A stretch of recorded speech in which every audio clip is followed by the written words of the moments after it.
Praise the Lord. இன்னைக்கு கர்த்தர் நம்மளுக்கு கொடுக்கிற வார்த்தை ஆதியாகமம் 37வது அதிகாரம் 8ஆம் வசனம்.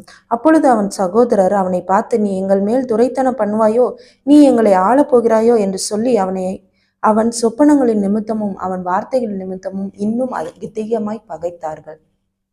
யோசேப்ப அவன் கண்ட சொப்பனத்தை அவங்க சகோதரருக்கும் பெற்றோர்களுக்கும் சொல்லும்போது அவனை யாருமே நம்பல, அவனை நிந்தித்தார்கள், இன்னும் அதிகமாய் பகைத்தார்கள்னு சொல்லி வசனம் சொல்லுது. அவன் மேல எரிச்சல் அடைந்தார்கள், கோபம் அடைந்தார்கள்னு சொல்லப்படுது.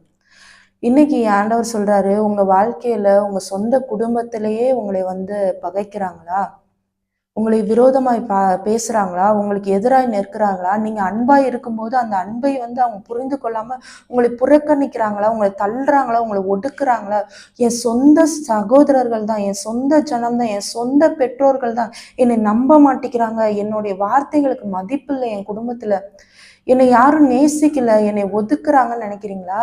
நீங்க ஒதுக்கப்படுகிறதும், நீங்க நசுக்கப்படுகிறதும், நீங்க அவமானப்படப்படுகிறதும், நீங்க தனிமைப்படுத்தப்படுகிறதும் நல்லது. கர்த்தர் உங்களோடு இருக்கிறார். அவர் சொல்றாரு, யார் ஒதுக்கப்படுறாங்களோ, யாரு நசுக்கப்படுறாங்களோ, யாரு அசிங்கப்படுத்தப்படுகிறாங்களோ, ஒரு குடும்பத்துல இருந்து யாரை புறக்கணிக்கிறாங்களோ அவங்க கூட தான் ஆண்டவர் இருக்கிறாரு. ஆண்டவர் உங்களோடு தான் இருக்கிறாரு. கவலைப்படாதீங்க. என்னை புறக்கணிக்கிறாங்க, என் சொந்த குடும்பத்தாரு, என் சொந்த ஜனங்கள், என் சொந்த சகோதரர்கள் என்னை ஏற்றுக்கொள்ளலன்னு சொல்லி கவலைப்படுறீங்களா? கவலைப்படாதீங்க. ஆண்டவர் உங்களோடு இருக்கிறாரான்னு மட்டும் பாருங்க. அவருடைய வாக்குத்தத்தங்கள் உங்களோட இருக்குதா?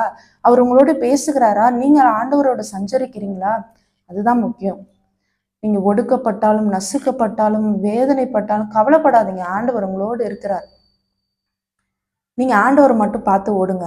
ஒரு காலத்துல யாரு உங்களுடைய சொப்பனத்தை நம்பினாலும் நம்பலைனாலும், ஆண்டவர் உங்களுக்கு கொடுத்த வார்த்தைய, உங்களுக்கு கொடுத்த வாக்கு தத்தங்களை யாரு நம்பினாலும் நம்பலைனாலும், உங்க குடும்பத்தார் நம்பினாலும் நம்பலைனாலும், உங்களுக்கு கொடுக்கப்பட்ட வாக்கு தத்தங்களும் தரிசனங்களையும் சொப்பனங்களையும் நீங்க நம்பணும்.